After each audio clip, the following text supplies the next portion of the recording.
Hello, we're going to continue our maintenance topic series. I have a maintenance topic playlist you'll find in the video description.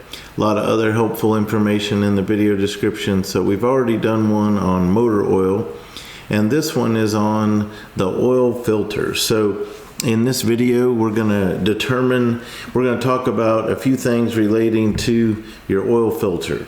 How do I determine the size of oil filter for my vehicle? So, on this oil filter, there's a little item number. Well, how do I know out of all the choices which one will fit my vehicle? We're going to talk about that.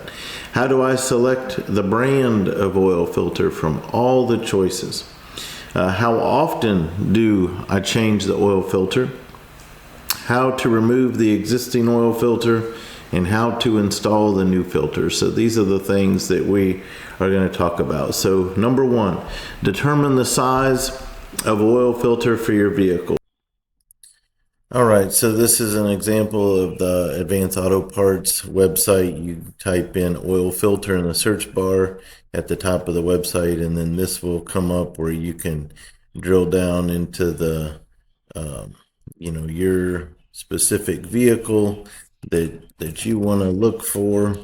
And what it's going to do is it's going to look at that specific vehicle. You could also do it by license plate or the VIN it had over there on the right instead of entering the make and model and all that.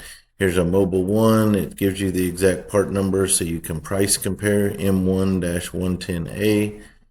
Those are kind of on the expensive side. So here's an example of the different frames for this vehicle. They're all going to end in 7317. So no matter which frame I pick, it's going to end in 7317 for that particular vehicle.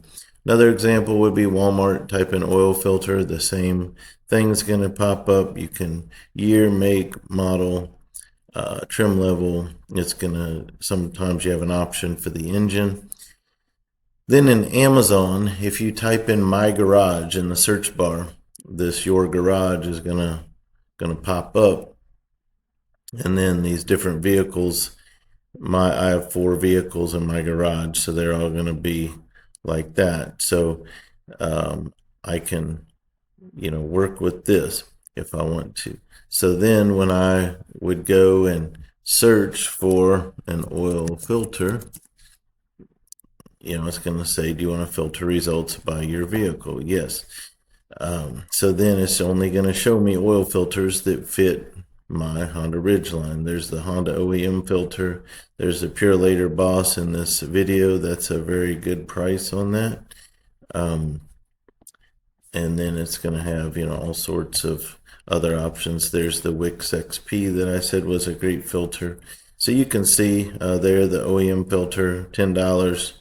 The Wix XP, $11.20. The Purolator Boss right now, it's $11.99. I think that's the cheapest I've ever seen it. So that's how you would use Amazon, Walmart, any of the major auto parts websites. So out of all the choices, how do I select an oil filter? This kind of depends on your budget.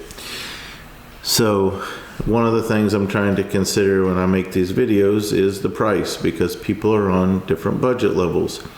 Any oil filter that fits your car is going to work, but they are not all the same. So there's about an $8 difference per oil filter from what I would call the cheapest available to the best. So think about that. You're gonna not change your oil that often, and there's an $8 difference between the cheapest oil filter and the best oil filter. So the best, in my opinion, is this one right here, the Purolator Boss. Okay, and this is important. Boss is the high-level Purolator. There's also a Purolator that's also a good quality, but it doesn't say Boss on it. So the Purolator Boss is about $15. So $15 for a Purolator Boss. You can get those on Amazon, and you can get them at Advance Auto Parts. Walmart says that you can get them, but it's, I think, an online only thing, I'm pretty sure, at Walmart. So anyway, those are about 15 bucks. And there's a bunch of great oil filters. So that is my bias from videos I have watched, from tests I have seen ran by multiple channels, by multiple people that test things like that. The Purolator Boss always comes out extremely good. And there's a bunch of other oil filters that cost that amount as well, so it's not like it's more expensive than a bunch of other ones. $15 per filter is about the top end of price for an oil filter. My second choice would be the Wix XP. Make sure it's got the XP on the end. Again, that's their premium level. Those are usually around 12 bucks. O'Reilly's carries Wix brand filters. Also, they're available on Amazon. What I would call, so those would be my top two. Purolator Boss number one, Wix XP second.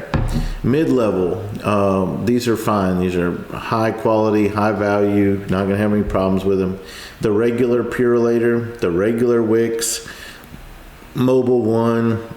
The thing with Fram is they make so many Frams, they're not all the same. You have to do your research to know, what's the low quality Fram, what's the high quality Fram. This is going to be unique to the oil filters. A lot of times when we work on cars, people think that the OEM, which is original equipment manufacturer, meaning what the dealership would use, meaning what your vehicle came with when it was brand new. When it comes to most parts, you would think, well, that's, one of the best you could get. How could you get better than that? But when it comes to oil filters, surprisingly, the OEM filters are some of the cheapest out there, both in price and in quality. So the OEM filters really don't do that well in comparison testing as compared to things like the Purolator Boss, like the Wix XP, things of that nature. So, but the OEM filters are fine. So again, any of these filters are going to be fine. The main thing is that you care for your car, that you change them regularly, things of that nature. So if you're on a budget, the OEM filter is a safe bet. So the reason the oil filters are a science is, yes, they need to filter out dangerous metal particles and debris from your engine to keep them out of your engine. But at the same time, they can't be too restrictive. If they filter too good, your oil pressure is going to go up and they're not going to keep up. And so it's a balance. You want to filter out the bad stuff, but you need to let that oil flow. So it is a science. And so that's where these tests that people run are very interesting.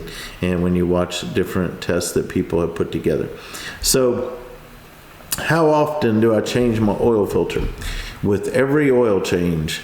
Never change your oil without changing your filter, and vice versa. They always go together. They're one and the same.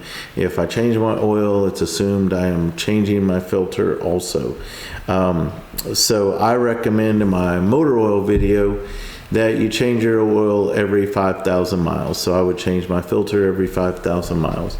If somebody goes with longer oil changes, they're changing their oil every 7,500 miles because their manufacturer tells them to, or they're changing it every 10,000 like a lot of Toyotas do. Well, then you would change your filter at the same time with your oil. That's the way that works. So how do I remove my existing oil filter? Well, you're going to need an oil filter wrench, and depending upon the design of your vehicle, it's going to determine what you need to use. So this is probably my favorite when it works based on the design. If I can, in all the cars that I work on, the oil filter is under the car and it goes on like this. So there's a rubber ring on the outside and there's threads in the center. So in your car, you've got threads of like a bolt sticking down, and you put the oil filter up on it and you spin it up there. So when you go to change your oil, your filter's typically in this orientation, with the flat part down and the open part threaded to your engine. So this strap style wrench, this is a Lyle swivel gripper. I'll put links to some of these things in the video description. This is very nice because it just slips on the bottom, and then as you go to loosen it, you know, it creates tension, and so you just turn it, and all you got to do is use a wrench, and just until you move this, you know, about a third to half a turn, and then you remove that so it doesn't get oil all over it, and then you can just do it by hand after that. This is a kind of a plier type design, where it's also made to grab different diameters, where you could just, it's got these little grooves on it that grip, and so it's gonna grasp that, and then you just, you know, rotate it like that. So if you had trouble getting something under or behind this one, you can just reach in and grab it. So it's very good. It's long handled, and you can get a lot of torque on there, and squeeze that good. This, some of these cars, when you go under the car, there's a skid plate, and some of them are made, you know, where you can, a lot of them you can access the oil filter without. I don't think I have to remove a skid plate on any of my vehicles. Not positive, but I don't think I have to remove them on any of them to get to the filter. But on, I think of my daughter's Hyundai Elantra and Mazda CX-5, I'm pretty sure they just have a hole in the plastic skid plate, and so in that situation, neither one of these work. So what I mean is, you're looking up and there's just a cutout, and all you see is the filter up in there. But you're like, well, I can't get my hand up in there and operate either one of these. So how do I do that? That's where you use a socket, like a ratchet with an extension. And this is called a cap style, where, and I don't use this with my current Hondas because I use this with them because I can just reach in and grab it. But anyway, this cap style, you've got your extension and your ratchet, and you just put it right up in that hole till it meets up with the filter, and then you just loosen it, like I say, about a half turn or so, and then you can kind of reach your hand up there and just, you know, just do it by hand after that. So that, I'm going to put links to a couple of strap styles, and the pliers, and some of, you know, the cap style wrenches. You could just search for your vehicle, or that's something that if you're at an auto parts store, you could grab one of your filters off the aisle, and even if you're not buying a filter from them, and you could go over to the cap style filters and just play around with it, say which one fits, and it'll say on there what it fits, but you can test it right there in the store.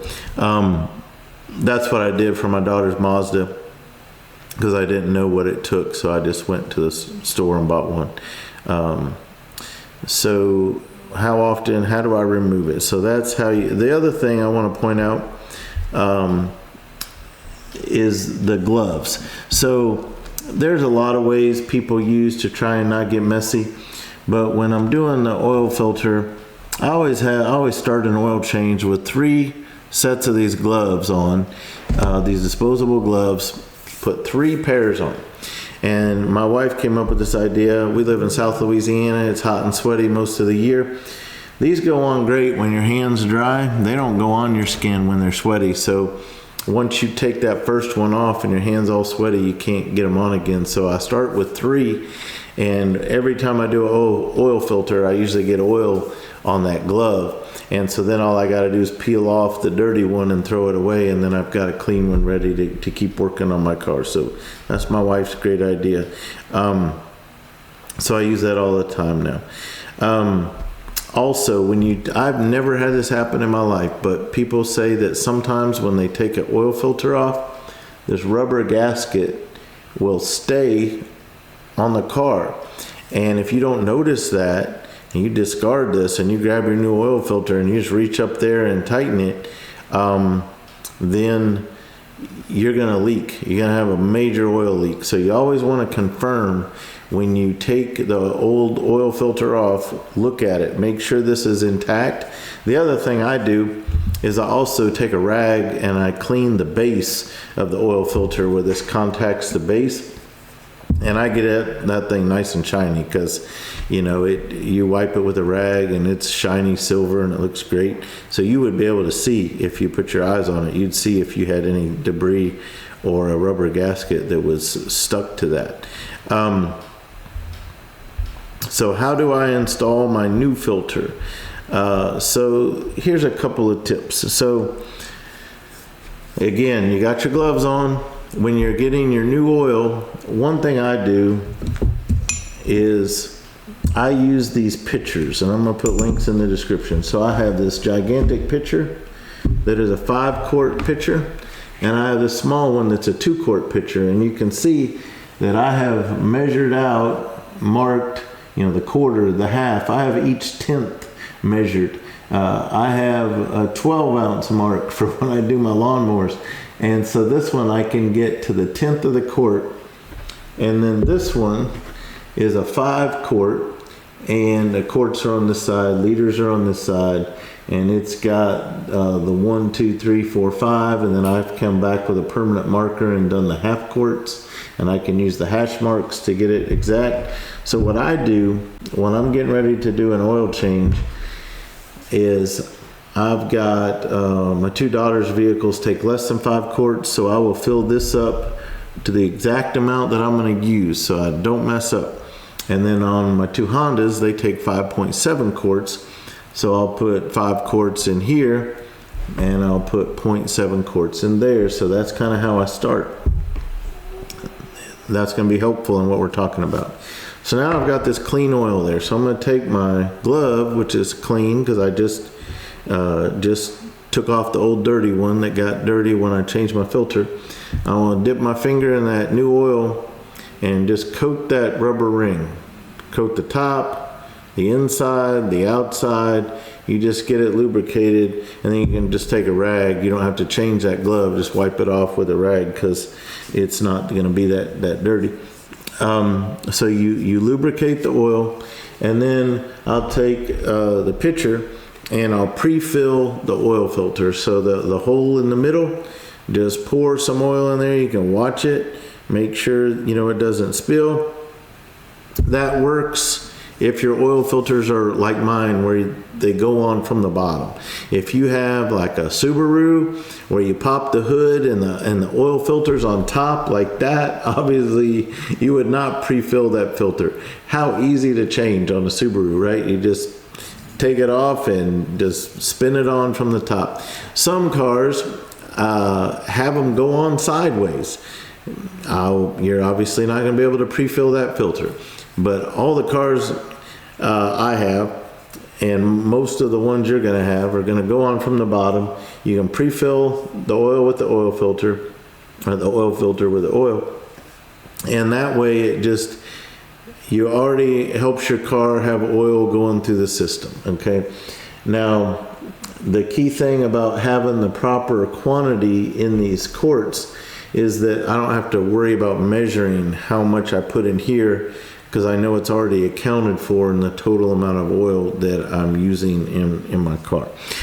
So I pre-fill the oil filter, lubricate the gasket. Now, when I go over to my car, I'm not going to use any oil filters, wrenches, to put this on. Just my hand. So I'm going to make sure it's lined up. I'm going to spin it on till it contacts the base. Once it contacts the base, I want my gloves to be good and dry, because I want to get a good grip on this thing. And there's some writing on it. There's the number. There's a little label over here. There's going to be something on there, a label that you can kind of use for reference. And just kind of keep it on. Just try to tighten it by hand till it's really snug, but never any tools. Never had one leak. You do not need a tool. They're not supposed to be that tight. And so typically it'll rotate about 3/4 of a turn after you contact the base. That's a general rule.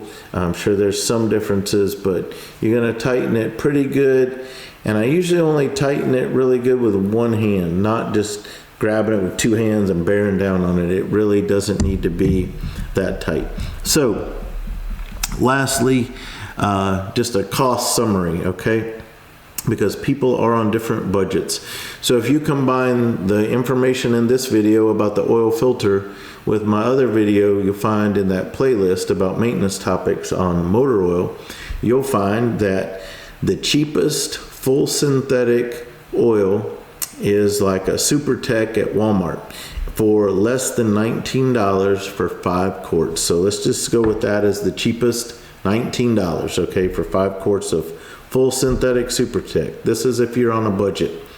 And then you combine that with your cheapest OEM filter or whatever cheap filter you find that you're going to get for around $7. You're talking about being able to do a 5-quart oil change for $26 plus 1 crush washer. Every time you take your oil drain bolt out, you need to replace the crush washer. So that's about a $26 oil change. With a crush washer and tax, you're still around $29, $30, okay? So that's a budget oil change on full synthetic oil. Now, if you say, well, you know, I've got the money, a few dollars isn't gonna hurt me, I'm willing to pay more for really good oil and a really good filter. So we're not gonna talk about tax and the crush washer, just the oil and the filter, $26 for the budget oil change.